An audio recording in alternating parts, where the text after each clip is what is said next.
Yo, what up, Boston D? So, hindi to tungkol ngayon sa ride.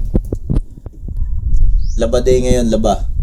Dahil ilang araw na nga rin maulan, ano. So, naipon, natambak yung ibang mga labahan. So, ngayon medyo tumila lang yung ulan, kaya nagkaroon ako ng pagkakataon maglaba. Tapos, ayan pa yung ibang labahan na hindi ko pa nasasalang. Tapos, ayan, tinakpan ko na rin yung aking Skygo Prince 125 dahil bagong hugas yan. Kahit pa paano na maulan ay nakapaglinis pa rin naman ako ng motor. At kahit naman kasi maulan at laging basa, ay hindi naman nawawala yung dumi o talansik sa kalsada kapag bumibiyahe tayo.